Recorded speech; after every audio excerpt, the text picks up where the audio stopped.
லோக்கலாக கூட பேசுகிறாங்க அவங்க. அவங்கெல்லாம் பாகவதர்கள் கிடையாது. அப்போ நம்ம அவங்களாம் எல்லோரும் பாகவதர்களாக இருப்பாங்க. நம்ம ஒரு இடத்துக்கு போகிறோன்னா அங்கே வந்து பாகவதத்தில் கலந்துருப்பாங்க. பாகவதத்துக்கு தேவையான சேவைகள்லாம் கூட செய்வாங்க. ஆனால் அவங்க வந்து லோக்கலாக பேசுவாங்க. சில பேர் பார்த்தா அவங்களாம் எல்லாருமே வந்து பக்குவமானவர்களாக இருப்பாங்கன்றது நம்ம எதிர்பார்க்க முடியாது இல்லையா? அது நம்ம புரிஞ்சிக்கணும். அதுக்காக சொல்கிறேன். ஏன்னா நம்ம எதுக்காக போகிறோமோ அந்த பாகவதம் மாத்திரம் மகான்கள் வாக்கில் கேட்டோம்னா அத்தனை வந்துடணும். நம்ம சாப்பிட்றதுக்கு போகல, சாப்பாடு சரி முன்ன பின்னா அட்ஜஸ்ட் பண்ணி தான் சாப்பிட்ணும். அவங்க சில பேர் வந்து நீ லேட்டாக சில பேர் பார்க்குறேன். அவங்க வந்து சில பேர் பார்த்தா நீங்கள் லேட்டாக வந்து அதெல்லாம் லேட்டாக சாப்பிடுங்க, சீக்கிரம் வந்தவங்க சீக்கிரமாக சாப்பிட்ணும். அப்படி மூளைப்பாராயணத்துக்கு சீக்கிரமாக வந்தவங்க சீக்கிரமாக சாப்பிடணுமா, லேட்டாக வந்தவங்களுக்கு பசி எடுக்காதான், அவங்களாம் லேட்டாக சாப்பிடணுமா? எப்படி இருக்குது பாருங்கள். அது மாதிரி பேதம்லாம் இருக்குது. அதனால் எல்லாத்துலேயும் வந்து இந்த பாலிடிக்ஸ் இருக்குது. இதெல்லாம் இல்லைன்னு சொல்ல முடியாது. அதனால் நம்ம அட்ஜஸ்ட் பண்ணி தான் நம்ம அங்கே விருப்பம் இருந்தால் சாப்பிட்லாம், இல்லை சாப்பிட வேணாம், அழகாக உட்காந்து பாகவதம் கேட்டு வரலாம். சாப்பிட்டா தூக்கம் தான் வரும். அதை விட சாப்பிடாம பாகவதம் கேட்டு வந்துடலாம் நிம்மதியாக. அது எவ்வளோ மேலே இது. அதனால் இது மாதிரி பேதம் இருக்குது. இவங்க முன்னாடி சாப்பிட்ணும், இவங்க பின்னாடி சாப்பிட்ணும். அப்படியே தான் நம்ம எதாவது பேசணுன்னா நீங்கள் சாப்பிடே வேணாம் கிளம்பு அப்படின்ற மாதிரி பேசிடுவாங்க. அப்போ ஒரு லோக்கலாக பேசுகிறாங்க. சில பேர் பார்த்தா வார்த்தைகள்லாம் தப்பாக பேசுகிறாங்க. அதெல்லாம் நம்ம எல்லா இடத்துலையும் எல்லாமே அனுகூலமாக இருக்குன்னு சொல்ல முடியாது. ஒன்று பெஸ்ட் என்னென்னா நம்ம வீடு தான் பெஸ்ட்டு. நம்ம வீட்டில் இருக்கிற அனுகூலம் மாதிரி வேறு எங்கேயுமே கிடைக்காது. அது உண்மை தானே. அதனால் வெளியில் போனால் கொஞ்சம் அட்ஜஸ்ட் பண்ணிட்டு தான் ஆகணும். என்ன பண்ணுறது? ஏன்னா எல்லாருமே பக்குவமானவங்க கிடையாது. அவங்க கொஞ்சம் நம்மளை பாகவதர்கள் பேசுகிற மாதிரி பேசலை. சில பேர் லோக்கலாக பேசுகிறாங்கன்னா சில பேர் அப்படி இருப்பாங்க. அதுக்காக எல்லோரும் அப்படி இருப்பாங்கன்னு இல்லை, எல்லோரும் அப்படி கிடையாது. சில பேர் அப்படி இருப்பாங்க. அவங்களோட நம்ம பேச்சு வச்சுக்கூடாது. நம்ம சரிங்க அப்படின்ட்டு வந்துடணும், அவ்வளோதான். அவங்களாம் ஒரு வார்த்தை கூட பேசக்கூடாது. கொஞ்சம் லோக்கலாக பேசுகிறாங்கன்னா அவங்க வந்து நான் சரி கைங்கரியம் பண்ணுறாங்களே, பாகவத கைங்கரியம் பண்ணுறாங்க, அதுக்காக பக்குவமானவங்கன்னு அர்த்தம் கிடையாது. கைங்கரியம் பண்ணுறாங்க, அவ்வளோதான். அவங்கள எதுவும் நம்ம சொல்லாமல் அழகாக வந்துடணும். அவங்கள எதுவும் நம்ம சொல்லாமல் அவ்வளோதான். நம்ம சாப்பாடு கொஞ்சம் பொறுமையாக இருந்த சாப்பாடு இருந்தால் சாப்பிட்லாம். இல்லை இது மாதிரி ரொம்ப நம்மளை இது மாதிரி இருங்க அவங்க ஃபஸ்ட் சாப்பிடுங்க, நீ பின்னாடி சாப்பிடுங்க அப்படின்னு நம்மளை ஒதுக்குறாங்க. உங்களுக்கு ஒரு மாதிரி இருந்ததுன்னா தாராளம் சாப்பிடாம பாகவதம் கேட்டால் ரொம்ப நல்லது. ஏன்னா விழிப்புணர்வோடு பாகவதம் கேட்கலாம். தூங்கி பாகவதம் சாப்பிட்டா நல்லா தூக்கம் தான் வருது, எங்கே பாகவதம் கேட்குறது? அதனால் ஒவ்வொரு இடத்துலையும் ஒரு மாதிரி தான் இருக்கும். எல்லா இடத்துலையுமே நிறைய இடத்துல நான் பாகவதம் கேட்டிருக்கேன். சில பிராமணர்கள் தான், எல்லோரும் பிராமணர்கள் தான், பிறப்பால் பிராமணர்கள், அவ்வளோதான். அதனால் சில பேர் உண்மையான பிராமணர்களும் இருக்காங்க. சில பேர் பிறப்பால் மட்டும் பிராமணர்கள், பிரம்ம பந்துக்கள்னு சொன்னேன் இல்லையா, அது மாதிரி இருப்பாங்க. அவங்களாம் வந்து என்னென்னா பேச்சே தரக்குறைவான பேச்செல்லாம் வரும். அவரிடத்துல நம்ம பேசவே கூடாது. நம்ம எதுக்கு போனோமோ அந்த பாகவதத்தை மாத்திரம் கிரகிச்சுட்டு வரணும். அதுதான் பெஸ்ட்டு. புரியுதுங்களா? அதனால் நம்மளுக்கு பாகவதம் விட்டுறக்கூடாது. பாகவதம் கண்டிப்பாக போய் கேட்கணும். அதுக்காக பாகவதம் விட்டுறக்கூடாது. அவங்க மேலே உள்ள கோபத்தில் பாகவதத்தை விட்டுடலாமான்னா பாகவதம் ரொம்ப வசதி. நம்ம ஏற்கனவே சொல்லியிருக்கோம். என்னங்க நீங்கள் இப்படி சொல்கிறீங்க, நீங்கள் நாம தான் வசதின்னு சொன்னீங்க, இப்போ பாகவத வசதின்னு சொல்கிறீங்களே. என்ன தாராளமாக உங்களுக்கு நாமம் பிடிச்சிருந்ததுன்னா வீட்டில் இருந்துன்னு அருமையாக நாமத்தை நல்லா தாளம் போட்டு அடித்து நல்லா ராமன்னு கரிச்சு தாராளமாக சொல்லலாம். உண்மையிலே நாம தான் பெஸ்ட்டு, கரெக்ட். பாகவதம்லாம் நாமத்துக்கு வரத்துக்கான பக்குவம் தான் பாகவதம்லாம், புரியுதுங்களா? அதனால் வந்து பாகவதமே ராமநாமம் வேறில்லை, பகவான் நாமா வேறில்லை, பாகவதம் வேறில்லை, பகவான் வேறில்லை, மூணுமே ஒன்று தான். பாகவதம் பகவான் நாமா வேறுபாடே கிடையாது. அதனால் இருந்தாலும் அதில் ரொம்ப சுலபமானதுன்னா ராமநாமா பெஸ்ட்டு. நாமத்திலேயே சிறந்தது ரொம்ப சுலபமானது ராமநாமம். அழகாக ராமநாமா சொல்லின்னு ஆனந்தமாக இருக்கலாம். அதனால் எதுக்குமே எங்கே போனாலும் நம்ம விட்டு வெளியே போனாவே அன்கம்ஃபர்டபுளாக தான் இருக்கேன் எல்லா இடத்துலையும். சில பேர் ஒரு வார்த்தை பேசுவாங்க. இப்போ நான் சொன்னேன் இல்லையா, சில பேர் லோக்கலாக பேசுவாங்க, சில பேர் வந்து அவமதிப்பாங்க, சில பேர் மரியாதையாக பேசுவாங்க. சில இடத்துல இந்த சாப்பாட்டுக்கு கூட இவங்க தான் சாப்பிட்ணும், அவங்க தான் சாப்பிட்ணும், நீங்கள் பின்னாடி சாப்பிடுங்க, நீங்கள் முன்னாடி சாப்பிடுங்க, அது மாதிரிலாம் பிரச்சனை வரும். ஆனால் நம்ம அட்ஜஸ்ட் பண்ணி தான் போகணும். வேறு என்ன பண்ணுறது? அது மாதிரி இடத்துல அப்படி தான் நம்ம, ஏன்னா வெளியே போயிட்டோம், அவங்க இடத்துக்கு போயிட்டோம், அவங்க இடத்துக்கு போனால் அவங்களுக்கு ஏற்ற மாதிரி தான் நடந்தாகணும். நம்ம இஷ்டமாக நடக்க முடியாத, நம்ம வீடு கிடையாது. நம்ம வீட்டில் நம்ம கம்ஃபர்டபுளாக இருக்கலாம். அதனால் பார்த்து நிதானமாக நடந்துக்கணும். நமக்கு ஆனால் பாகவதம் முக்கியம், அவ்வளோதான். சாப்பாடோட பாகவதம் தான் முக்கியம். அதனால் பார்த்து நம்ம நடந்துக்கணும். சரி, இது மாதிரி எல்லா இடத்துலையும் இருக்குது. இது ஒரு இடத்துல மட்டும் இல்லை, எல்லா இடத்துலையும் இருக்குது. இது மாதிரி இருக்காங்க. இப்போ மக்கள் இப்போ இது மாதிரி பயங்கரமாக அப்படியே பயங்கரமாக அதிகாரம் பண்ணுறவங்க, இது மாதிரி லோக்கலாக பேசுகிறவங்க இது மாதிரி இருக்காங்க, அங்கங்கே இருக்காங்க. நான் பார்த்துருக்கேன். அவருக்கு பிராமணர்கள் தான், பிராமணர்களே அது மாதிரி இருக்காங்க. சரி, ஓகே, அதெல்லாம் நம்ம கண்டு காணாமல் தான் போய் ஆகணும். பாகவதம் தான் நம்மளுக்கு முக்கியம், அவ்வளோதான். ஆனால் பாகவதம் அந்த மகாத்மா வாக்கில், பிரம்மஸ்ரீ சுந்தரகுமார சுவாமி வாக்கில் பாகவதம் கேட்கும்பொழுது ஆஹா, தேவாமிர்தமாக இருக்கும், ரொம்ப அருமையாக இருக்கும். வர்ஷிப்பார் பாருங்கள், அந்த ஸ்லோகமாக அருமையாக இருக்கும். இந்த பாகவதம் கேட்குற பாக்கியம் கிடைச்சாதான் கேட்க முடியும், எல்லாராலும் கேட்க முடியாது. அதனால் பாகவதத்தில் நாம் ஏற்கனவே பாகவதம் மகாத்மியெல்லாம் போட்டிருக்கோம். இருந்தாலும் எத்தனை தடவை படித்தாலும் பாகவதம் தான். அந்த பாகவதத்துக்கு இணைய எதுவுமே கிடையாது. சச்சிதானந்த ரூபாய விஸ்வோத்பத்தியாதி ஹேதவே தாபத்ரய விநாசாய ஸ்ரீகிருஷ்ணாய வயம் நமஹ. அதாவது சச்சிதானந்த ரூபாய, இதுக்கு முன்னாடி கீதா பிரசடிஷனில் ஃபஸ்ட்டு ஓம் நமோ பகவதே வாசுதேவாய, வாசுதேவன் தான் பகவான் அப்படின்னு இந்த மந்திரத்தில் சொல்லப்படுகிறது.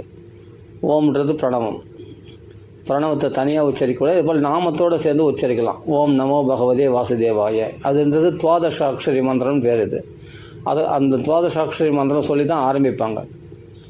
5 பிராமணர்கள் 7 நாள் பாகவதம் படிக்கிறோன்னா 5 பிராமணர்கள் இந்த ஆவர்த்தி பண்ணுவாங்க உட்காந்து. இந்த ஓம் நமோ பகவதே வாசுதேவாயின்னு உபதேசம் பெற்று, ஒரு குரு கையிலேருந்து உபதேசம் பெற்று அனைவரதும் ஆவர்த்தி பண்ணிகிட்டே இருக்கணும் 7 நாள். அவங்க அதுக்கு 5 பிராமணர்களை நியமிப்பாங்க. அவர்களுக்கு தனியாக சன்மானம் கொடுத்து அவங்களுக்கு கௌரவிப்பாங்க. அதெல்லாம் உண்டு. அதெல்லாம் எங்கே கிடையாது, அதெல்லாம் கேரளா சம்பிரதாயத்தில் இருக்க என்னன்னு தெரில, எங்கேயோ ஒரு இடத்துல இருக்குது அதெல்லாம். ஆனால் அதனால் அந்த துவாதசாட்சரி மந்திரம் நாம் நிறைய ஆவர்த்தி பண்ணணும், பண்ணிக்கிட்டு. அதனால தான் ஆரம்பத்திலே இந்த துவாதசாட்சரி மந்திரத்தை சொல்லி தான் ஆரம்பிக்கிறது. அப்படியேப்பட்ட துவாதசாட்சரி மந்திரம் சொல்லி தான் ஆரம்பிக்கிறது. ஓம் நமோ பகவதே வாசுதேவாய சொல்லி ஆரம்பிக்கிறது. கீதா பிரசடிஷனில் ஒரு ஸ்லோகம் இருக்குது, அருமையான ஸ்லோகம், அதை பார்க்கலாம். ராமநாமா சொல்கிறவங்களுக்கு என்றைக்கும் எந்த இடத்துல போனாலும் அனுகூலம் தான், சந்தோஷம்தான் பகவான். அதனால் ஒரு வார்த்தை சொல்ல மறந்துட்டேன் இல்லையா, நாம சொன்னால் போதும் சொன்னீங்களே, பாகவதம் கேட்கணுன்றீங்களே அப்படின்னா, நாமத்துக்கு புஷ்டி தான் பாகவதம்.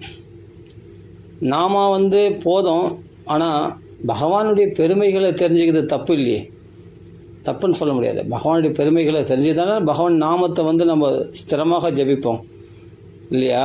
அதனால் பகவத் பெருமைகளை கேட்கணும். வேறு இல்லைன்னா வம்பு தம்பு கேட்போம், நம்ம வேறு விஷயங்களை, அந்நிய விஷயங்களை கேட்போம். நம்ம 24 ஹவர்ஸ் தொடர்ந்து நம்ம நாமத்தில் மாத்திரம் கான்சன்ட்ரேட் பண்ணுறது இருந்தால் வேறு எதுவும் நீ பாகவதம்லாம் கூட படிக்க வேணாம், நாமமே போதும். ஆனால் நம்ம மனசு அப்படி இல்லையே, லௌகிக விஷயங்களில் உழல்றத பாகவதத்தில் உழலாமே. நாம சொல்லி முடித்து மற்ற நேரத்தில் நம்ம என்ன பண்ணுவோம், பௌதிக விஷயத்தில் உழல்ற நேரத்தில் பாகவதம் கேட்கலாமே.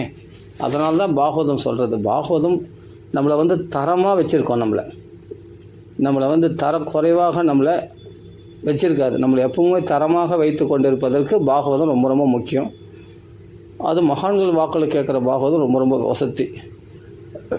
அப்படிப்பட்ட இந்த பாகவதத்தில் கீதா பிரசடிஷனில் ஆரம்பத்திலே மகாத்மியம் 6 அத்தியாயங்கள், பத்ம புராணத்தில் சொல்லப்பட்ட 6 அத்தியாயங்கள் இனிமேலும் இல்லைன்ற அளவுக்கு அவ்வளோ பெருமைகள் சொல்லப்பட்டிருக்கு. பாகவதனுடைய மகாத்மியம், பாகவதனுடைய மகிமை அப்படி பறக்க சொல்லப்பட்டிருக்கு. 504 ஸ்லோகங்கள் அந்த 6 அத்தியாயங்களில். அதில் நம்ம முதல் அத்தியாயம் ஆரம்பிக்கிறதுக்கு முன்னாடி கீதா பிரசடிஷனில் ஒரு ஸ்லோகம் சொல்லியிருக்கேன். கிருஷ்ணம் நாராயணம் வந்தே, ஆஹா, கிருஷ்ணம் வந்தே விரஜப்பிரியம், ஆஹா, கிருஷ்ணம் துவைபாயனம் வந்தே, கிருஷ்ணம் வந்தே பிரதாசுதம். அருமையான ஸ்லோகம். கிருஷ்ண கிருஷ்ண கிருஷ்ண கிருஷ்ண கிருஷ்ணன் தான், கிருஷ்ணஸ்து பகவான் ஸ்வயம். அந்த பகவான் தான் நாராயணனாக வந்தாராம். அவருக்கு வந்தனம் பண்ணுறோம். கிருஷ்ணன் தான் பிரஜப்பிரியம், கோபர்களோடு விளையாடக்கூடிய கிருஷ்ணனா, அந்த கிருஷ்ணன் தான் கோலோகத்தில் இருக்கிற கிருஷ்ணன் தான் கோகுலவாசிகளோட குழந்தைகளாக கோபர்கள் சிறுவனாக வந்தது, நந்தகோபகுமாரனாக. அடுத்தது நாராயணனுக்கே கிருஷ்ணன் ஒரு பெயர், கிருஷ்ண லோகிதாக்ஷா அப்படின்னு விஷ்ணு சஹஸ்ரநாமத்தில் வரும் இல்லையா, அப்படிப்பட்ட கிருஷ்ணநாமம். நாராயணுக்கு கிருஷ்ணன் பேர். அடுத்தது கிருஷ்ணன்னா பிரஜப்பிரியம், கோபசிறுவனா, நந்தகோபகுமாரனாக வந்தது, யசோதபாலனாக வந்தது. அப்போ கிருஷ்ணன் துவைபாயனம் வியாசருக்கே தீபத்தில் பிறந்ததுனால அவருக்கு துவைபாயனர் பேர். வியாசர்னு எல்லாமே காரண பேர் தான், அவருக்கு பிரத்யேகமாக தனி பெயர் ஒன்று கிடையாது, எல்லாமே காரண பெயர் தான். வியாசர்னா வேதங்களை 4ஆக வசனம் பண்ணி வச்சதுனால, பிரித்து அழகாக வகுத்து நம்மளுக்கு கொடுத்ததுனால வியாசர்னு அவருக்கு பேர். வேதங்களை 4ஆக பிரித்து, ஒரே வேதத்தை 4ஆக பிரித்து, ரிக்யஜ சாம அதர்வணம் என்று 4ஆக பிரித்து அதுக்கு வசனம் பண்ணி வச்சதுனால அவருக்கு வியாசர்னு பேர். தீபத்தில் பிறந்ததுனால துவைபாயனர்னு பேர் அவருக்கு. அப்படிப்பட்ட துவைபாயனர் கிருஷ்ணன் தான் அந்த வியாசராக வந்திருக்கார். பகவானுடைய அவதாரம் தான் வியாசாச்சாரியார். அந்த வியாசருக்கு ஒரு நமஸ்காரம் பண்ணணும். ஏன்னா ரிஷிகளில் முதல் இந்த இப்போட வியாச பூஜை பண்ணுறாங்க இல்லையா, வியாசாசனம் உபன்யாசம் பண்ணுறவங்க உட்காந்து சொல்லக்கூடிய அந்த ஆசனத்து பேர் வியாசாசனம்னு சொல்கிறோம் இல்லையா. அப்படியேப்பட்ட அந்த வியாசாசனம், அந்த வியாசருக்கு தான் முதல் நாம் பூஜிக்கணும் இல்லையா. அதனால் ரிஷிகளில் முதல் வியாசருக்கு பூஜிக்கணும் இல்லையா. அதனால் வியாசர் யாருன்னா பகவானி, சாக்ஷாத் பகவானி தான் வியாசராக வந்தார், நமக்கு பாகவதத்தை அனுகிரகம் பண்ணார். அதனால் கிருஷ்ணரே துவைபாயனராக வியாசராக வந்திருக்கார் அப்படின்னு சொல்லுவோம். கிருஷ்ணன் துவைபாயனம் அப்படிப்பட்ட வியாசாச்சாருக்கு ஒரு நமஸ்காரம் பண்ணி வந்தனம் பண்ணும். கிருஷ்ணம் பிரதாசுதம், பிரதான குந்திக்கு பிரதான பேர். பிரதாசுத அப்படின்னா குந்தியினுடைய மகனாகிய அர்ஜுனனுக்கு, ஏன் அர்ஜுனனுக்கு பிரதாசுதன்னா குந்தியினுடைய மகன்கள் 5 பேர் இருக்காங்களே, 6 பேர் இருக்காங்களே கர்ணனோட சேர்த்து பார்த்தா, அது எப்படி அர்ஜுனனை குறிப்பிட்டு சொல்லுவீங்க அப்படின்னா, இது நான் சொல்ல, பகவத்கீதையில் பகவான் விபூதி யோகத்தில் சொல்கிறான், பாண்டவர்களில் நான் அர்ஜுனனாக இருக்கின்றேன். அப்போது அதான் பிரமாணம். பிரதாசுதம்னா பிரதானா குந்தினுடைய மைந்தர்கள் 5 பேர் இருக்காங்களே, சரி கர்ணனாவது சரி அவன் மறைமுகமாக வளர்ந்தான் இருக்கட்டும், சரி 5 பேராக அது சொல்லலாமே அப்படின்னா, 5 பேரில் நீ எப்படி அர்ஜுனனை சொல்கிறீங்க அப்படின்னா, விபூதி யோகத்தில், பகவத்கீதை விபூதி யோகத்தில் நான் பாண்டவர்களில் அர்ஜுனனாக இருக்கின்றேன். அப்போது பாண்டசுத தனஞ்சயன் அப்படியே சரி அப்படிப்பட்ட அர்ஜுனனாக இருக்கிற அர்ஜுனுக்கு தனஞ்சயன் ஒரு பேர். அந்த அர்ஜுனனாக இருக்கின்றேன்னு பகவான் சொல்கிறதுனால, அப்போ அர்ஜுனனாக வந்தது யாருன்னா நரன், நாராயணன். நரன் யாருன்னா அர்ஜுனன், நாராயணன் யாருன்னா கிருஷ்ணன். அந்த கிருஷ்ணன் தான் அர்ஜுனனாக வந்தது 2 ரூபத்தில். அந்த நரன் தான் அர்ஜுனனா. அப்போ குந்தியினுடைய மைந்தரில் அர்ஜுனனை தான் இங்கே குறிப்பிடுறது பகவானுடைய அவதாரமாக என்று சொல்லப்படுது. அதனால் கிருஷ்ணம் பிரதாசுதம் அப்படிப்பட்ட குந்தியின் மகனாகிய அர்ஜுனனுக்கு நமஸ்காரம் பண்ணணுமா? ஏன் அர்ஜுனன் நமஸ்காரம் பண்ணான்? அர்ஜுனன் தானே பகவத்கீதை வாங்கி கொடுத்தார் நமக்கு. உலகத்துக்கே பொதுமறையாக இருக்கக்கூடிய பகவத்கீதை அர்ஜுனனுக்காக தானே பகவான் மொழிந்தான் அந்த போர்க்காலத்தில். அதனால் அந்த அர்ஜுனனுக்கு ஒரு நமஸ்காரம் பண்ணணும். பகவானுடைய அவதாரம்னு ஒரு நமஸ்காரம், அதே போல் பகவத்கீதை உலகத்துக்கு பொதுமுறையாக பகவத்கீதை வாங்கி கொடுத்தார் இல்லையா, அதுக்காக அவருக்கு ஒரு நமஸ்காரம் பண்ணணும். கிருஷ்ணம் நாராயணம் கிருஷ்ணன் நாராயணுக்கு கிருஷ்ணன் பேர். கிருஷ்ணம் பிரஜப்பிரியம், கிருஷ்ணம் பிரஜப்பிரியம், கோகுலத்தில் விளையாடின கோபாலனாகிய கிருஷ்ணனுக்கு நமஸ்காரம்.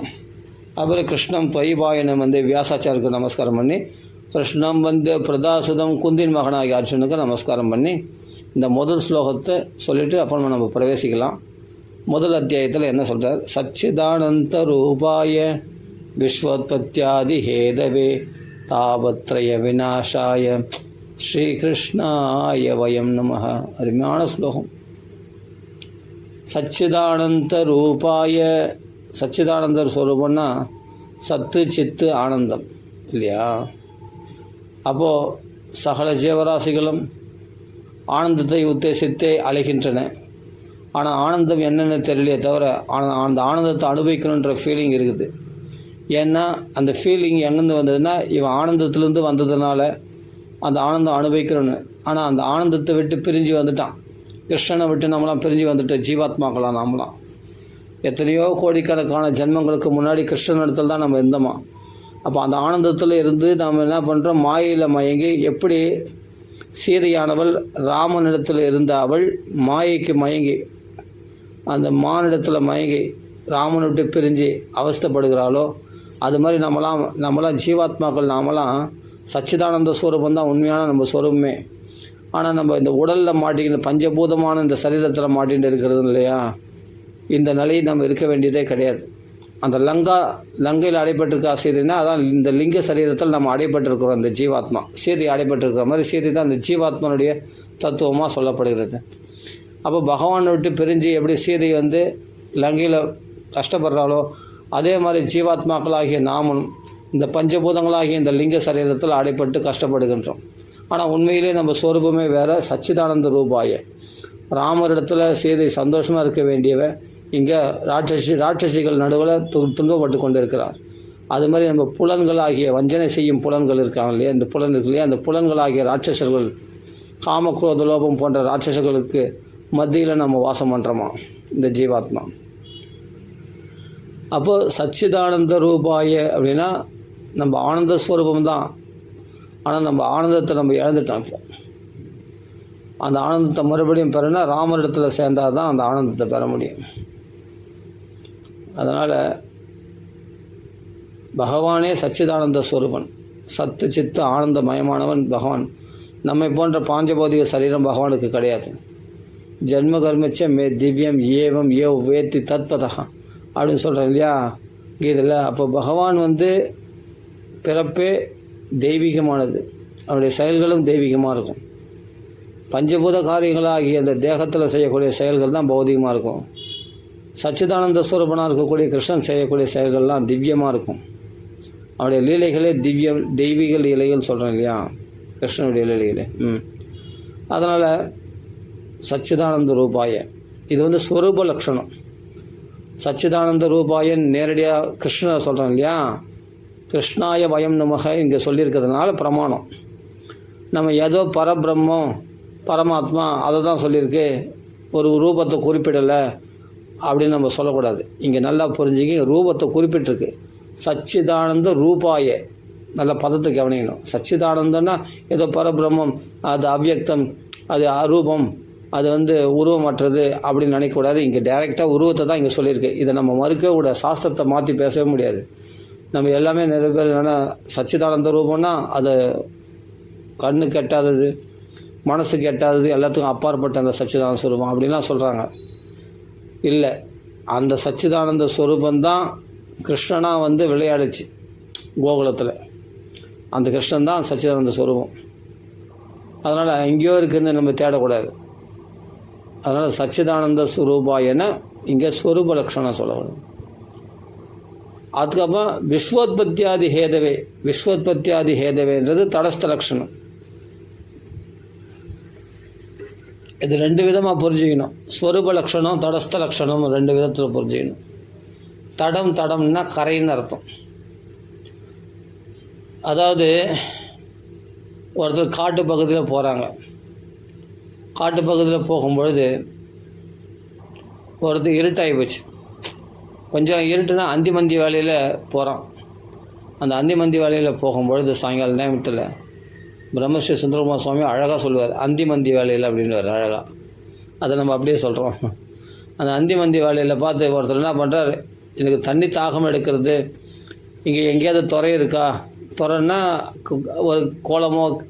ஒரு குளமோ ஏரியோ இருக்கா அப்படின்ட்டு கேட்குறது தான் துறைன்னு சொல்லுவோம். அந்த துறை இருக்கா அப்படின்னு, அந்த துறையில் இறங்கி தண்ணி குடிக்கிறது. எங்கன்னா துறை இருக்கா அப்படின்னு கேட்குறாங்க ஒருத்தர். அப்போ சொல்கிறார், இங்கே வாங்க, அது ஒரு மரம் இருக்குது பாருங்கள், ஒரு அரச மரம். அந்த அரச மரத்துக்கு பக்கத்தில் கீழே என்னென்னா 4 அடி கீழே பார்த்தா தண்ணீர் குளம் இருக்குது. அங்கே போய் தெளிவான நீரோடை இருக்குது. அதில் போய் நீங்கள் வேண்டிய அளவுக்கு தண்ணி குடிக்கலாம், தாக சாந்தி பண்ணிக்கலாம் அப்படின்னு அவர் சொல்கிறார். அப்போது என்ன பண்ணுறான் அவன், அந்த கரை அந்த மரத்தை பார்த்துன்னே போகிறான். மரத்தை பார்த்துன்னு போனால் அங்கே பக்கத்துலேயே அந்த ஜலம் இருக்குது. ஜலத்தில் போய் நல்லா வேண்டிய அளவுக்கு பானம் பண்ணி தாகசாந்தி பண்ணிக்கிறான். அப்போது ஜலம் டைரெக்டாக தெரில, ஜலமானது டைரெக்டாக தெரில, தூரத்துலேருந்து பார்க்கும்போது மரம் தான் தெரிஞ்சுது. அந்த மரத்தை பார்த்துக்கிட்டு போன உடனே அவன் ஜலம் தெரிஞ்சது கிட்ட. அந்த மரத்துக்கு கீழவே ஜலம் இருக்குது, வேண்டிய அளவு தண்ணி குடிச்சிட்டான். இப்போ வந்து என்னென்னா இதுதான் தடஸ்த லட்சணம். தடம்னா கரை, கரையில் வந்து மரம் இருக்குது. அந்த மரத்தை பார்த்து அந்த ஜலத்தை தெரிஞ்சுக்கிறது, அந்த ஆனந்தத்தை தெரிஞ்சுக்கிறது. அந்த தாகசாந்திட்டு நம்ம ஆனந்தத்தை அடையிறது, அந்த சச்சிதானந்த ஸ்வரூபத்தை அடையிறது. இப்போ டைரெக்டாக சச்சிதானந்த ஸ்வரூபாயன்னு சொல்கிறது ஸ்வரூப லட்சணம். நேரடியாக விஸ்வோத்பத்தியாதி ஹேதவேன்றது தடஸ்த லட்சணம். எப்படின்னா உலகத்தை பார்த்து பகவானை தெரிஞ்சுக்கிறோம். ஏன்னா இவ்வளோ விசித்திரமான சிருஷ்டிகள்லாம் இருக்கக்கூடிய இந்த உலகத்தை சிருஷ்டித்தவன் ஒருத்தர் இருக்கணும் இல்லையா, அந்த பரமாத்மா யார்? ஆனால் அந்த பரமாத்மா தெரியலையே தவிர, ஆனால் அவன் படைத்த இந்த உலகம் தெரியுது. அப்போ இந்த உலகத்தை வச்சு அவனை ஐடென்டிஃபை பண்ணுறது தான் தடஸ்த லட்சணம் பேர்.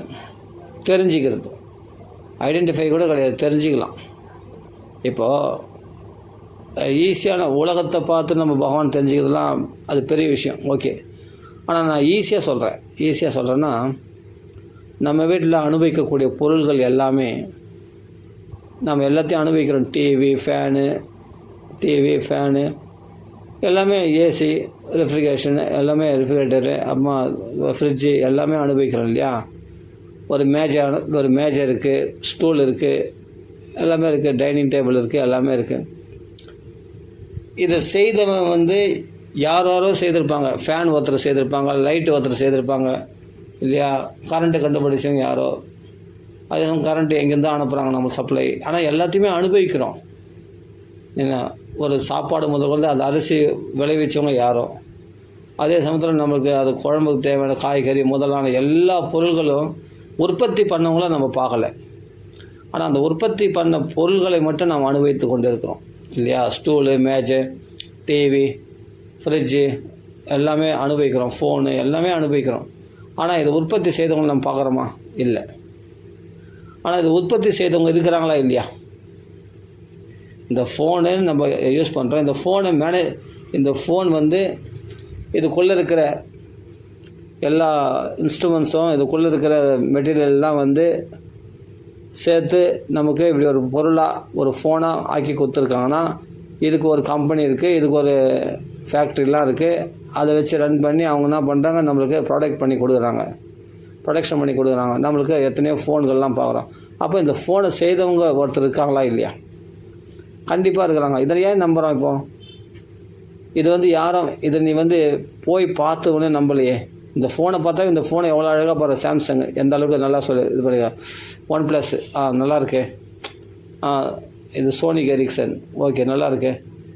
அது மாதிரி ஒன்று ஒன்றா நம்ம ஒவ்வொரு கம்பெனியை பார்த்து இந்த கம்பெனி நல்லாயிருக்கு, அந்த கம்பெனி நல்லாயிருக்கு, இது ஓப்போ நல்லாயிருக்கு, சூப்பராக இருக்குது அப்படின்னு சொல்லி, இது ஐஃபோன் நல்லாயிருக்கு அப்படின்னு அந்த ஃபோனு கம்பெனி வச்சு நம்ம சொல்கிறோம்.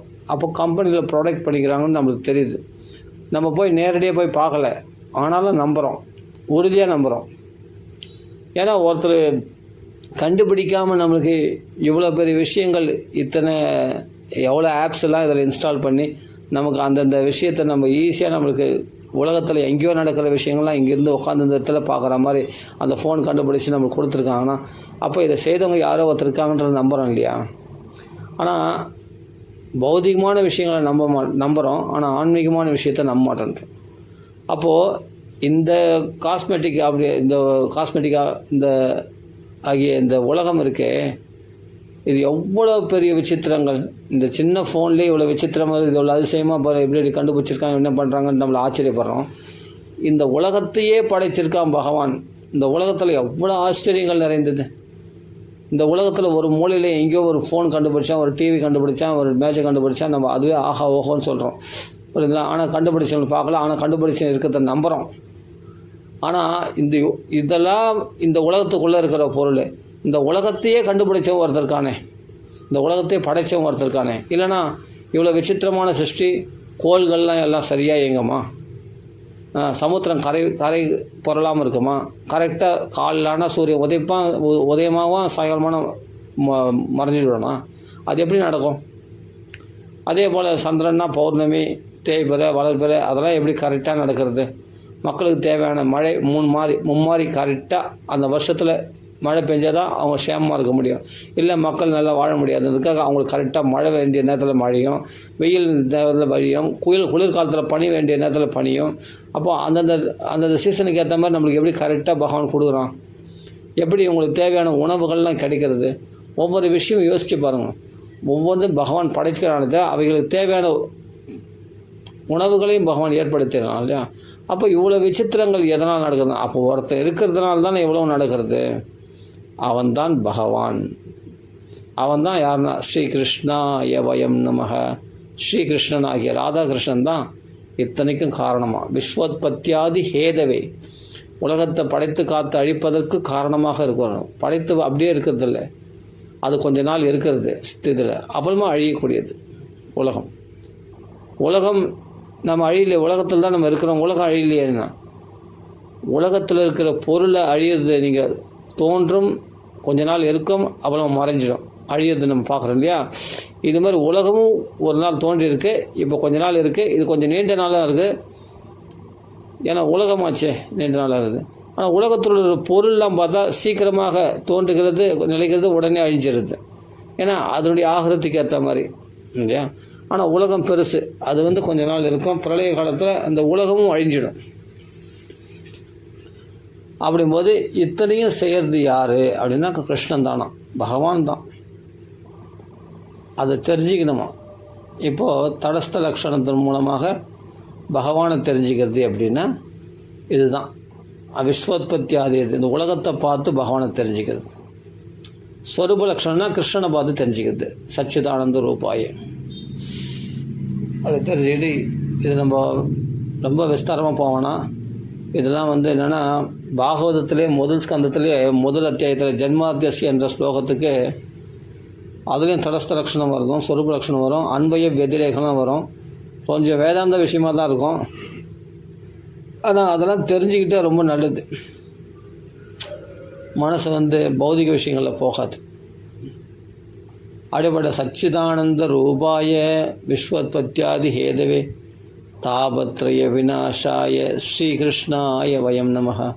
அந்த கிருஷ்ணன் தான் உலகம் படைத்து காத்து அழிப்பதற்கு காரணமானவன். அவன் தான் சச்சிதானந்த ஸ்வரூபன். சரி, அது தெரிஞ்சுக்கிட்டால் எனக்கு என்ன லாபம்னா தாபத்ரய விநாசாய எப்படின்னா ஸ்ரீகிருஷ்ணாய வயம் நமக.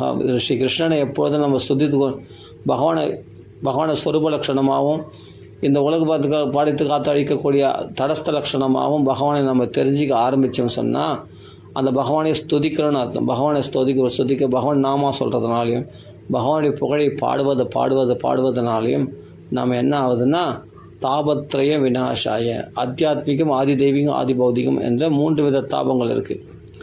உடலாலேயும் மனசாலையும் உடலால் ஏற்படக்கூடிய வியாதிகள், மனசால் ஏற்படக்கூடிய சோகமோகங்கள், காமக்ரோதங்கள், இவைகளால் உண்டாகக்கூடிய தாபங்கள், இந்த உடல் மனசு. இது அத்தியாத்மிகம் பேர். அதி தெய்வீகம். தெய்வீகம்னா தெய்வம் எது? பஞ்சபூதங்கள் தான். அந்த பஞ்சபூதங்களில் இயற்கை சீற்றம் ஏற்பட்டது, பூகம்பம் ஏற்பட்டது, சூறாவளி காற்று ஏற்பட்டது, சுனாமி வந்தது, அது புயல் காற்று அடிச்சது அப்படின்னு சொல்கிறோம் இல்லையா? அதெல்லாம் பஞ்சபூதங்களால் ஏற்படக்கூடிய விகாரங்கள். அந்த பாதிப்புகள் தான் அதிதெய்வீகமான தாபம். இது அதிதெய்வீகமான தாபம். ஆதி பௌதிகமான தாபங்கள்னால் தேல் கடிச்சது, பாம்பு கடிச்சது, பிறர் எதிரிகளால் இம்சை ஏற்படுது, பிறர் மனுஷாலால் நம்மளுக்கு இம்சை ஏற்படுது, அப்படி பிற ஜீவராசிகளால் நமக்கு இம்சை ஏற்படுதுன்னா இதெல்லாம் என்னன்னா அதிதெய்வீகம். அதிபௌதிகம். அதிதெய்வீகம் பஞ்சபூதங்களால் ஆனது. அதிபௌதிகம்னா பிற ஜீவராசிகளால் ஏற்படக்கூடியது. அத்தியாத்மம்னா உடலால் மனசால் ஏற்படக்கூடிய துன்பங்கள். இந்த 3 வித தாபங்களும் கிட்ட கூட வராதான். எப்படின்னா கிருஷ்ணனை நாம் ஸ்தோத்திரம் பண்ணும்போது, பகவானை எவ்வளோக்கு எவ்வளோ உபாசிக்கிறோமோ அவ்வளோக்கு உன்னத ஸ்திதியில் வரான் இல்லையா. அதனால தான் பகவன் நாமா சொல்லு பகவன் நாமா சொல்லுன்னு தலைப்பாடாக சொல்கிறது காரணம். நீ ராமர் வேறு, சில பேர்லாம் வந்து இந்த ராமர் வேறு கிருஷ்ணர் வேறுன்னு சொல்லுவாங்க. கிடையாது. ராமர் தான் கிருஷ்ணராக வந்தார். அப்புறம் எப்படி ராமர் வேறு கிருஷ்ணர் வேறு? பகவான் ஒருத்தன் தான், 10 பகவான் கிடையாது. ஒரே பகவான் தான் 10 விதமாக வந்தானே தவிர 10 பகவான் கிடையாது. ஒரே பகவான் தான். கிருஷ்ணஸ்து பகவான் ஸ்வயம். கிருஷ்ணன் தான் பகவான். அந்த பகவான் தான் ராமனாக இருந்தான் முன்னாடி. இப்போ கிருஷ்ணனாக வந்தான். அப்போது ராமர் தான், அந்த பகவான் ஒருத்தன் தான் ராமராக வந்தார், அவரே கிருஷ்ணனாக வந்தார் அப்படின்னு நம்ம புரிஞ்சுக்கணும். இதெல்லாம் பேதம் பார்க்கக்கூடாது. ராமர் வேறு கிருஷ்ணர் வேறு அதெல்லாம் கிடையாது. ராமர் தான் கிருஷ்ணனாக வந்தார் அப்படின்னு தெரிஞ்சுக்கிட்டு ஸ்ரீ கிருஷ்ணாய வயம் நமஹ. நமஹ அப்படின்னா ஸ்துதிக்கின்றோன்னு அர்த்தம் பகவானை. வயம்னா நாங்கள் ஸ்துதிக்கின்றோம். நாம் எப்பொழுதும் பகவானுடைய புகழை பாடிக்கொண்டிருப்போம். பகவானை இப்போ ஸ்துதிகள்லாம் நுமகன ஸ்துதிகள்னு சொல்லியிருக்கு. ஸ்துதி எங்கே இருக்குன்னா பாகவதத்தில் தொட்டடெல்லாம் ஸ்துதிகள். ஸ்துதி புரோக்தமான கிரந்தம் தான் பாகவதமே.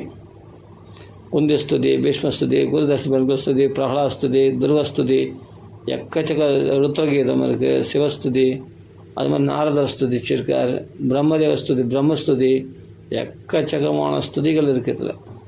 ஆனால் ஸ்துதிகள் நிறைஞ்ச கிரந்தமாக இந்த பாகவதம். அதனால் நல்லா பகவானை ஸ்தோத்திரம் பண்ணி ஆனந்தமாக அனுபவிக்கலாம். அப்படிப்பட்ட அருமையான கிரந்தம் பாகவதம். அதனால் ஸ்ரீ கிருஷ்ணாய பயம் நமஹ, அந்த கிருஷ்ணனை நாம் ஸ்துதிக்கின்றோம். பலவிதமான ஸ்லோகங்களில் பல மகாத்மாக்களால் சொல்லிக் கொடுக்கப்பட்ட அந்த ஸ்துதிகளால், பீஷ்மஸ்துதி, அது மாதிரி துருவஸ்துதி போன்ற ஸ்துதிகளால் பகவானை ஸ்தோத்திரம் பண்ணால் பகவான் சந்தோஷம் அடைவான். கிருஷ்ண பிரியம் சகல கல்மஷநாசனம் ச முக்தியேக ஹேதுமிக பக்தி விலாசகாரி சந்த கதாநகமிதம் பிபதாதரேன் தீர்த்தேன பரிசீலன சேவையாகியும் தீர்த்த யாத்திரைன்னு அசலே என் மூட்டை கட்டிக்கிறேன். பாகவதம் கேட்டால் என்ன உண்டாகணும்? கிருஷ்ணனுக்கு பிரியம் உண்டாகும், சந்தோஷம், நம்ம மேலே சந்தோஷம் உண்டாகுமா. பகவான் சந்தோஷம் அடைஞ்சிட்டா என்ன ஆகும்னா சகல கல்மஷநாசனம் ச, நமக்குள்ளே இருக்கிற கல்மஷங்களை எல்லாம் தொடச்செடுத்துருவான் பகவான். மனசை ஃப்ரெஷ்ஷாகிடும், யூஸ்ஃபுல்லாகிடும் மனசு. முக்தி ஏக ஹேதுமிர பக்தி விலாசகாரி, நமக்குள்ளே பக்தி பிரகாசிக்குமா நல்லா இந்த பாகவதம் கேட்டால், பாகவதம் படித்தா. அதுதான் முக்திக்கு காரணமாக இருக்கக்கூடியது பக்தி. பக்தி ஒருத்தர் இருந்துச்சுனாவே முக்தி கரதலே ஸ்திதாக. உள்ளங்கை நெல்லிக்கனி போல் அமலகவத்து அப்படின்னு சொல்கிறேன் இல்லையா. அமலகன்னா உள்ள நெல்லிக்கனின்னு அர்த்தம். கர அமலகவத்துனா உள்ளங்கை நெல்லிக்கனி போல் அவனுக்கு சுலபமாக கிடைச்சிச்சின்னு அர்த்தம். மோட்சமானது பக்தி ஒருத்தம் பற்றி கொண்டால். அப்போ இந்த பாகவதம் எதுக்குன்னா பக்தி கிரந்தம். இது பாகவதம் பூரா பக்தி கிரந்தம் தான். இந்த அனுபவிக்க தெரிஞ்சவங்க அருமையாக அனுபவிப்பாங்க பாகவதத்தை. அனுபவிக்க தெரியாதவங்க இந்த தேங்காயை உருட்டின்னு இருக்கிற மாதிரி உருட்டினே இருப்பாங்க, ஒன்றும் பண்ண முடியாது. பற்றி பார்ப்பாங்க, ஆனால் பக்தி வராது. மகான்கள் வாக்களை கேட்டால் தான் பக்தி வரும். அப்படியேப்பட்ட இந்த பாகவதத்தில் நுமக அப்படின்னா ஸ்துதி புரோக்தமாக இருக்கக்கூடிய பாகவதம் அப்படின்னு அர்த்தம். அதனால் பகவானை ஸ்துதிச்சதுனால நமக்கு என்ன ஆகுனா தாபத்ரய விநாசாய, இந்த 3 வித தாபங்களால் பாதிக்கப்படவே மாட்டேன், அதான் போயிடும் அப்படின்னு சொல்லப்பட்டிருக்கு இந்த ஸ்லோகத்தில். அடுத்த ஸ்லோகம் வந்து எம் பிரவ்ரஜந்தம் அனுபேதம். இந்த ஸ்லோகம் வந்து என்னென்னா மகாத்மியத்துலேயும் வருது, பாகவதம் முதல் ஸ்கந்தத்துலேயும் வருது. சுகர ஸ்துதிக்கிற ஸ்லோகம் இது. சூதர் வந்து சௌனகாதி மகரிஷிகள் பாகவதம் சொல்ல கேட்டபோது முதல் தன் குருநாதரை ஸ்தோத்திரம் பண்ணும்போது இந்த ஸ்லோகத்தை சொல்கிறார். 2 ஸ்லோகங்களால் சுகர ஸ்தோத்திரம் பண்ணுறார். அது நம்ம பாகவதம் முதல் ஸ்கந்தத்தில் பார்க்கும்போது பார்க்கலாம். அதில் ஒரு ஸ்லோகம் மட்டும் இங்கே பார்க்கலாம். எம் பிரவுரஜந்தம் அனுபேதம் அபேத கிருத்தியம் தைபாயனக விரகாதர் ஆஜுஹவன் புத்திரேதி தன்மயதையா தரவோ வினேது தம் சர்வபூத ஹிருதயம் முனிம் ஆனதஸ்மி. எம் பிரவ்ரஜந்தம்னா சன்னியாசியாக துறவியாக வீட்டை விட்டு வெளியே கிளம்பி போகிறார். 16 வயசு யுவாவா. வியாசதேவருக்கும் வாட்டிகா என்பவளுக்கும் மகனாக பிறந்தவர் தான் சுகாச்சாரியார். 16 வருஷம் கர்ப்பத்திலே இருந்தாராம். அப்படிலாம் கூட இருக்க முடியும். யோகீஸ்வரர்கள் அவங்களால இருக்க முடியும். 16 வருஷம் வெளியே வான்னு சொன்னால் வரமாட்டேன்றார். ஏன்னா வெளியில் வந்தால் உலகம் வந்து மாயையில் மொழிகிருக்கு, ஆனால் இந்த மாயா உலகத்தை நான் பார்த்தேன்னா நான் மாயில் மயங்கிடுவேன், அதனால் கர்ப்பவாசம் வந்தாலும் பரவாயில்ல, நான் சுகவாசியாக இங்கே இருக்கிறேன் அப்படின்னு சொல்லி வராமல் இருந்தாராம். 16 வருஷம் வரைக்கும் இருந்தாராம் கர்ப்பத்தில், வாட்டிக்கா கர்ப்பத்தில், வியாசருடைய மனைவியாகிய வாட்டிக்கா கர்ப்பத்தில். அந்த வாட்டிக்கான்னு பேர் அந்தம்மா. அவள் 16 வருஷம் முடியல அவளால், நீ வெளியே வந்தாவனே. அப்போ தன் யோக சக்தினால் அப்படியே அந்த அம்மா வயிற்றுலேருந்து வெளியே வந்தார் சுகாச்சாரியார். பிறந்த மேனிக்கு அப்படியே அவர் தான் பிறந்த மேனிக்குன்னா பிரம்மானுபூதியில் இருக்கார். அவருக்கு உலகத்தில் ஆக வேண்டியது ஒன்றுமே இல்லையே, ஆனால் பிரம்மானுபவத்தில் அப்பாட்டு வீட்டை விட்டு வெளியே கிளம்புறாரு. அவர் போகிற பிள்ளையை சுகான்னு கூப்பிடலையாம், சுகன்னு கூப்பிடலையாம். சுகஸ்வரூபியாக இருக்கிறதுனாலே சுகன்னு பேர். சுகன்னா கிளி போன்ற, அவர் முன் ஜென்மத்தில் கிளியாக இருந்தவர், ராதையால் வளர்க்கப்பட்ட கிளியாக இருந்தவர் தான் சுகாச்சாரியார். அந்த சுகாச்சாரியார் கிளி ரூபத்தில், அதனால் சுகருக்கு கிளி எப்படின்னா சொன்னதை திருப்பி சொல்லுவாங்க. அது மாதிரி கிளி பாட்டு, கிளியால் பாடப்பட்ட பாட்டு தான் இந்த பாகவதம். சுகர்னா கிளின்னு ஒரு அர்த்தம், சுகர்னா சுகஸ்வரூபின்னு அர்த்தம். அதனால் அப்படிப்பட்ட சுகப்புரோக்தம் இந்த பாகவதம், சுகசாஸ்திரம். அதனால் அவர் சுகா அப்படின்றத கூப்பிடணும் வியாசர். சுகா இங்கே வா, சுகா இங்கே வான்னு. புத்திரான்னு கூப்பிட்றாருன்னா அந்த சுகர்ன்ற பட்டுதல் மேலே புத்திரபாசம் அவர்களை ஒட்டின்னு இருக்குதான் வியாசாச்சாருக்கு. வியாசாச்சாருக்கு புத்திரபாசம் இருக்கலாமா அப்படின்னு சில பேர் கேட்பாங்க. இப்படிப்பட்ட புள்ள பிரம்மனிஷ்டராக வீட்டை விட்டு வெளியே கிளம்புறார். எல்லாம் பிரம்ம அனுபவமாக தெரியுது. ஆண் பெண் வித்தியாசம் கூட தெரியலையா அவருக்கு. யார் பக்கத்தில் வராங்க எதில் வராங்க எதுவுமே தெரியாது. அப்படியேப்பட்ட பிரம்மானுபூதியில் சஞ்சாரம் பண்ணி போகிறார். அப்போது உபநயன சம்ஸ்காரம், உபநயனம் தான் தெரியுமா? உபநயனம் அதாவது என்னென்னா பிரம்மத்துக்கு அருகில் கொண்டு போய் வர்றது தான் உபநயனம். இந்த பூணூல் அணிதல், சில சடங்குகள்லாம் இருக்கு இல்லையா பிராமணர்களுக்கு, இருபிறப்பாளர் 2வது பிறப்புக்கான தகுதிகள், அந்த சடங்குகள்லாம் இருக்குது இல்லையா, அதெல்லாம் செய்கிறது தான் உபநயன சம்ஸ்காரம்னு சொல்லுவோம். அதான் நன்னூல்களை வேதங்கள்லாம் படிக்கிறதுக்கு முன்னாடி பூணூல் போட்டு விடுவாங்க, அந்த உபநயன சம்ஸ்காரம் சவிதாதானம் பண்ணி. அப்போ அதெல்லாம் பண்ணி அந்த பூணூல் சடங்கு அவருக்கு ஏற்பாடு. அப்போ சந்தியாவந்தனம் எப்படி பண்ணணும், காயத்ரி எப்படி ஜபிக்கணும் எல்லாமே உபதேசம் பண்ணிடுவாங்க. பண்ணிட்ட பிறகு அப்புறம் பிராமணன் ஆகிடுவோம் இல்லையா. ஆனால் பிராமணனுக்கு சில தகுதிகள் இருக்குது. பிறப்பால் மட்டும் பிராமணர் கிடையாது, செயல்களாலேயும் குணங்களாலேயும் பிராமணர்களாக இருக்கணும் கண்டிப்பாக. குண கர்ம விபாகஷா அப்படின்ட்டு கீதையில் பகவான் சொல்கிறோம். அப்போ அவர்கள் தான் பிராமணர்கள். அப்படி இருக்கும்போது எம் பிரவ்ரஜந்தம், அப்போ துவைபாயனர் வியாசர் தீபத்தில் பிறந்தால் அது துவைபாயனர் வியாசர். வியாசர் என்ன பண்ணுறார், சுகான்னு கூப்பிடுறது போது புத்ரேதி அப்படின்றார். புத்ரா இதி, புள்ள பிள்ளைன்னு தான் கூப்பிட்டு போகிறாராம். புள்ளன்னு தான் கூப்பிட்டு போகிறாராம், சுகான்னு கூப்பிடலையா. ஏன்னா சுகான்னா யாரோ மாதிரி இருக்குது, புத்திரான்னும் போது என் பிள்ளை அப்படின்ற ஒரு ஆதங்கத்தோடு கூப்பிட முடியுது. ஒரு விதத்தில் பார்த்தா பிரம்மனிஷ்டர் அதனால் பின்தொடர்ந்து போனார். பக்தனை பின்தொடர்ந்து பகவானுக்கு அழகு. வியாசரை பகவானு சொல்லியிருக்கோம், அதனால் பக்தனை பின்தொடர்ந்து அப்படியே எடுத்துக்கலாம். இன்னொரு அர்த்தம் என்னென்னா, இதெல்லாம் மகான்கள் உத்பிரக்ஷனே சொல்லக்கூடிய விஷயம். அதெல்லாம் உத்பிரக்ஷனை மட்டும் இல்லை, மகான்கள் குருஷிட பரம்பரையை அப்படி சொல்லின்னு வந்ததுனால இப்படி சொல்லுவாங்க. அதாவது ஒன்று சுகான்னு கூப்பிடாததுக்கு காரணம் அவருக்கு புத்திரபாசம் இருந்ததுன்னு அர்த்தம். சரி, புத்திரபாசம் ஏன் இருந்ததுன்னா அவர் பிரம்மனிஷ்டர், அதனால் புத்திரபாசம் இருந்தது. ஏதோ திருதராஷ்டிரனும் வியாசருடைய புத்திரன் தான், திருதராஷ்டிரம் பாண்டுலாம். ஆனால் அவரிடத்துல பட்டத்தில் வரணும். அவங்களால் எத்தனை திருதராஷ்டிரம் வந்தாலும் சரி, எத்தனை பாண்டு வந்தாலும் சரி, இந்த ஒரு சுகாச்சாரியருக்கு ஈடு ஆகாது. அதனால் சுகர் புத்திரான்னு கூப்பிட்றாருங்க. புத்திரேதி தன்மயதையா, எங்கே பார்த்தாலும் பிரம்மம் இருக்குது. நமக்கு கண்ணுக்கு தெரியலையே தவிர எல்லாத்துலேயும் பிரம்மம் வியாபிச்சிருக்கு.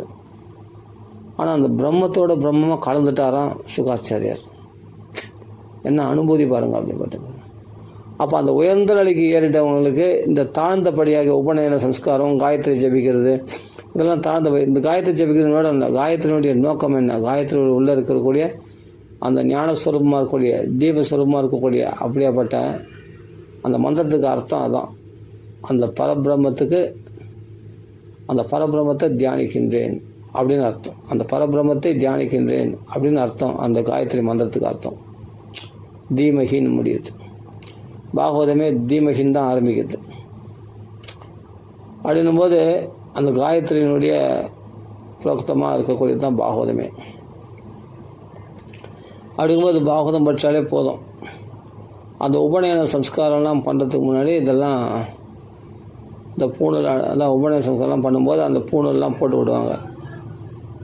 பூணூல் போட்ட பிறகு அந்த பிராமண தன்மையாக தான். அது பிறகு அவங்க வேதம்லாம் படிக்கிறதுக்கு குருகுலத்துக்கு அனுப்புவாங்க. அது அப்புறப்பட்ட விஷயம். அப்படியேப்பட்ட பூணூல் கூட அணிந்து கொள்ளாமல் உபநயன சம்ஸ்காரம் பண்ணாமல் எந்த சடங்கு சம்பிரதாயம் பண்ணிக்காமல் இவர் பாட்டுக்கு வீட்டை விட்டு வெளியே கிளம்பி போகிறாரு சுகாச்சாரியர்னா, அப்போ அவர் எந்த நிலை பாரு, இந்த நிலையெல்லாம் கடந்த பிரம்ம அனுபவத்தில் இருக்கிறார் அவர். யார்? சுகபிரம்மம்னு சொல்கிறார். அதனால தான் அந்த பிரம்மானுபவத்தில் சுதரிச்சு போகிறான். அதனால் வெளியில் உண்மத்த மூக ஜடவத்து பைத்தியம் மாதிரி இருப்பாங்களாம். ஒரு சமத்தில் ஒரு யார்? சுகாச்சாரியார். ஒரு சமத்தில் பார்த்தா நல்லா பேசுவார், ஒரு சமத்தில் பார்த்தா பைத்தியம் மாதிரி இருப்பார், ஒரு சமத்தில் அப்படி ஜடமாக மௌனமாக இருப்பாராம். அப்படிலாம் சொல்லப்பட்டிருக்கு.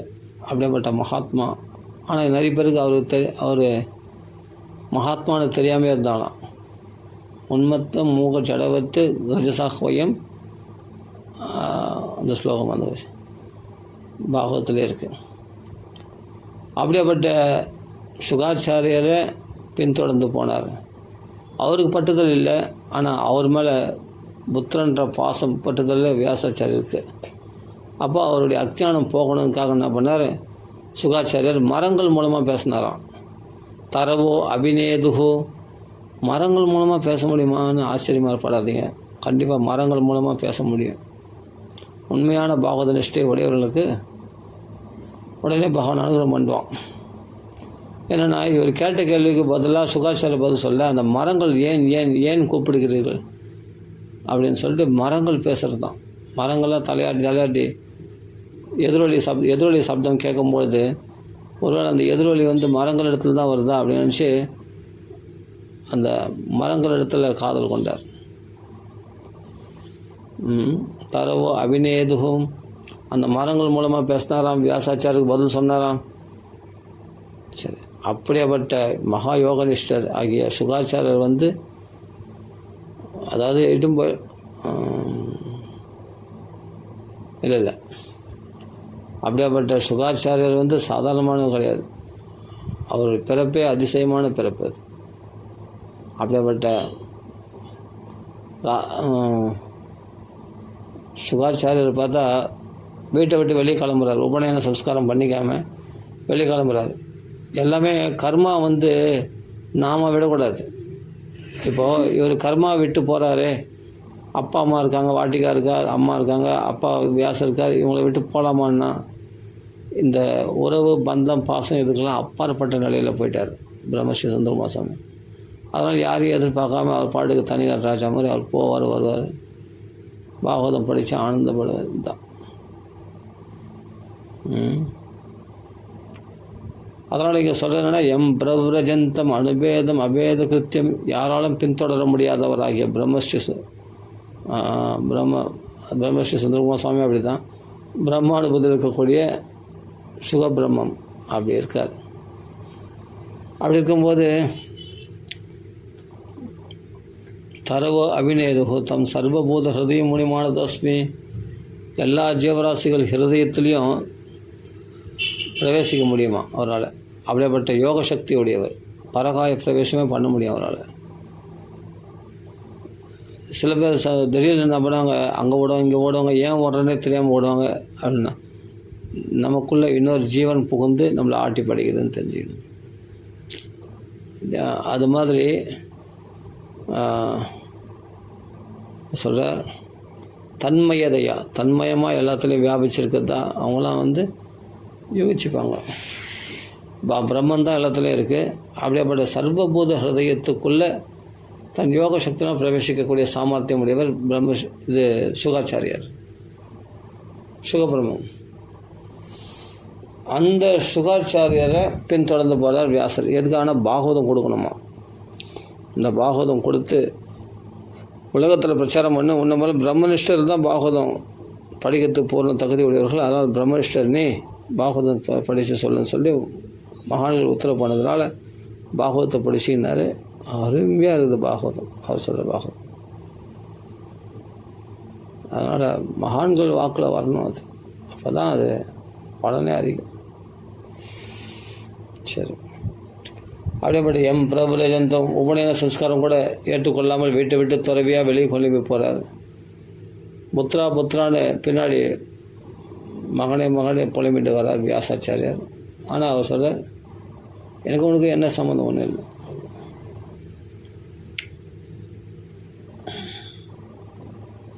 அப்போ வியாசாச்சாரியுடைய சிஷ்யர்லாம் ஆச்சரியப்படுறாங்க. தொய்பாயினும்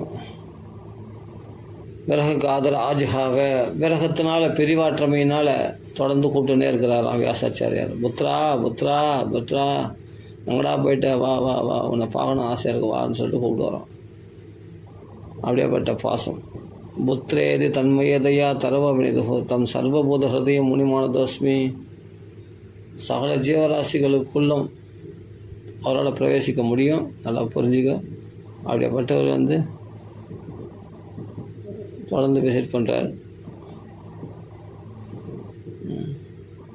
மகாத்மாக்கள்லாம் வெளிப்புறமாக தெரியாது, சாதாரண மாதிரி இருப்பாங்க, நம்மள மாதிரி சாப்பிடுவாங்க, தூங்குவாங்க, ட்ரெஸ் பண்ணிப்பாங்க. ஆனால் அவங்க உள்ளுக்குள்ளே பார்த்தா அமிர்தத்தார மாதிரி ராமநாமம் பகவத் பக்தியானது பிரகாசமாக இருக்கும் அவங்களுக்கு. அதான் விசேஷம்.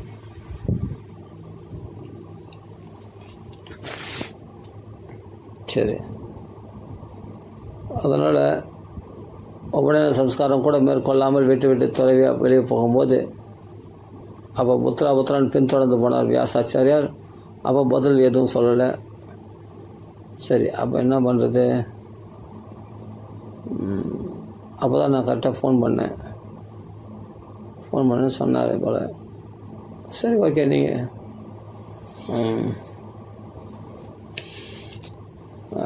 வீட்டை விட்டு வெளியே போனதுனால எல்லோரும் பக்குவமாகிட முடியாது. சுகாச்சார பக்குவமாகிட்டார். அதனால் அவர் என்னன்னா வீடு இனிமேல் தேவையில்லை, இல்லறம் இடையூறு என்று சொல்லி 16 வயசு வாவா கிளம்பி போயினே இருக்கார். புத்திரான்னு புத்திரபாசம் தாங்கமாக வியாசாச்சாரியர் தான் பின்தொடர்ந்து ஓடுறார். அப்போது எப்படியாப்பட்டவர் பாருங்கள்.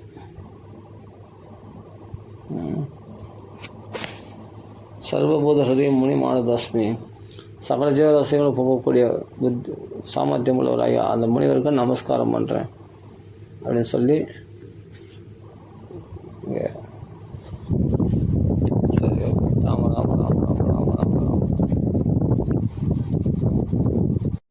அப்படி சொல்லி நம்ம பூர்த்தி பண்ணிப்போம்.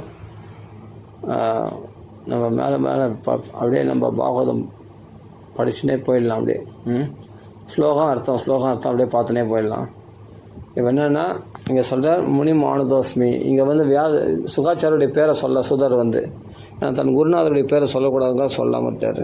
அதனால் 2 ஸ்லோகம் பாகவத மகாத்மியில் ஒரு ஸ்லோகம் சொல்லியிருக்கு. 2வது ஸ்லோகம் யஸ்வானுபாவம் அகில ஸ்ருதிசாரம் ஏகம் அத்தியாத்மதீபம் அதிதிதிர்ஷதாம் தமோந்தம் சம்சாரிணாம் கருணையா ஆக புராண குஹ்யம் தம் வியாசசூனம் உபயாம்பி குருமுனினாம். இப்போ இந்த ஸ்லோகத்துக்கு வேகன் அவரே சொல்லுவார், மகாத்மா பிரம்மேஸ்வரன். அதை கேட்டாலே ஆனந்தமாக இருக்கும் சொல்லிட்டார். அதனால்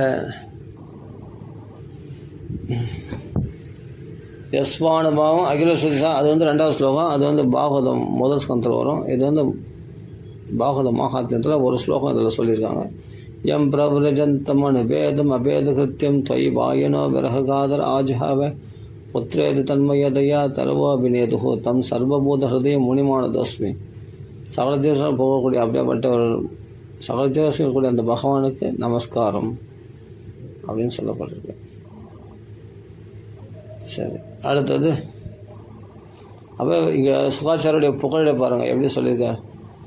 வியாசாச்சாரியுடைய பலவீனம், வியாசாச்சாரியர் பகவான் அவரே பலவீனம் ஆக்குற அளவுக்கு, பாசத்தில் பிணையிற அளவுக்கு இவருடைய பணிவிடை எப்படி இருந்திருக்கு பாருங்கள், இவருடைய பக்தி எப்படி இருக்கு பாருங்கள். அதான் பக்தர். பகவான் நாம சொல்கிறவங்கள உடனே பகவானுக்கு பிடிக்கும். அதான் சரி ஓகே, அப்புறம் நம்ம பூர்த்தி பண்ணிப்போம். ராம ராம ராமன். அப்படிப்பட்ட விபநயன சம்ஸ்காரம் கூட மேற்கொள்ளாமல் வீட்டை விட்டு வெளியே துறவியாக போனதுக்கு நோக்கம் என்னென்னா சர்வகாலம் பிரம்மமயமாக எல்லாத்துலேயும் பிரம்மஸ்வரூபமாக பார்த்துன்னு போகிறது. ஆனால் அப்படி பகவத் சிந்தனையினால் பகவான் நாம சொன்னாலும் ப்யூரிஃபை ஆகிட்டாங்கன்னு சொன்னால் அது மாதிரி எல்லாமே வரலாம்னா வர முடியாது. பகவான் யாரை அழைச்சிருக்கானோ அவங்களால தான் வர முடியும். சரி, அப்படிப்பட்ட சுகாச்சாரியுடைய பெருமையை சொல்லக்கூடிய இந்த ஸ்லோகத்தை சொல்லி சுகாச்சாருக்கு நமஸ்காரம் பண்ணிவிட்டு அது பிறகு தான் பாகவத்துக்குள்ளே பிரவேசிக்கிறார் சூதர். நாமளும் அப்படியே பிரவேசிக்கலாம். நைமிஷே சூதமாசீனம் அபிவாத்திய மகாமதிம் கதாமிருத ரசாஸ்பாத குஷலகா சவுனக பிரவித்து. அருமையான ஸ்லோகங்கள், யாராலும் பின்தொடர முடியாத அப்படியேப்பட்ட அசிந்தியமான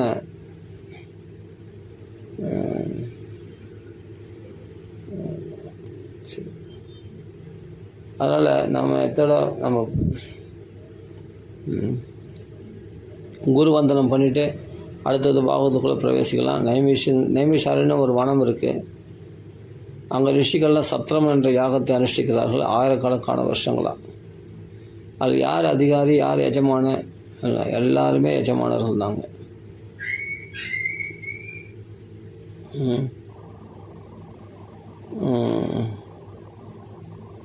எல்லாமே எஜமானர்கள் தான். பாகவதம் கேட்க வேண்டியது மட்டும்தான் நம்ம சேவந்து. நைமிஷ சூதமாசீனம் அபிவாத்திய மகாமதிம் கதாமிருத ரசாஸ்பாதக குஷலகா சவுனக பிரவித்து. நைமிஷாரண்ய வனத்தில் 60,000 ரிஷிகள் சேர்ந்து சத்ரம் என்ற யாகத்தை அனுஷ்டிக்கிறார்கள். அவர்களே அதிகாரிகள். அதில் அப்படி அடிக்கிறார்கள். எதுக்காகனா கலிதோஷம் வராமல் இருக்கிறதுக்காக யாகங்கள் பண்ணாங்களாம். ஆயிரக்கால வருஷத்துக்கு முன்னாடி, எத்தனையோ ஆயிரக்கால வருஷத்துக்கு முன்னாடி. அப்போது எல்லோரும் மாம்சம் தவிர்க்கணும். ஆனால் பசுக்கள்லாம் பசுமையாக இருக்கணும், அதான் நல்லது. சரி, அபிவாத்திய மகாமதி அபிவாதனம் பண்ணுன்னா பெரியவங்க தான் எல்லாம் பண்ணணும். அப்படிப்பட்ட பிரம்மஸ்ரீ சுந்தரமா சுவாமிகளை அபிவாதனம் பண்ணுறாங்க. அதை அவர் ஏற்றுக்கலாம். நாம தான் அதெல்லாம் புரிஞ்சுக்கணும். சரி, ஓகே. ராம ராம ராம ராம ராம ராம ராம ராம ராம ராம ராம ராம ராம ராம ராம. அதாவது பாகவதம் ஒரு பொக்கிஷன். இது நின்று நிதானமாக தான் நம்ம அனுபவிக்கணும். இல்லை, இப்போ குருவந்தனம் பண்ணியாச்சு, கொஞ்சம் பெருநான பிறகு அது பிறகு அவருக்கு எல்லா பதவிகளும் தன்னாலே கிடைக்கும். பொறுமையாக காத்திடணும். ராம ராம ராம ராம ராம ராம ராம ராம ராம ராம ராம ராம ராம ராம ராம. ஸ்ரீ ராமநாம சிகத்துக்கு ஜெய். ஸ்ரீமத் பாகவத பகவான் கி ஜெய். ராம ராம ராம ராம ராம ராம ராம ராம.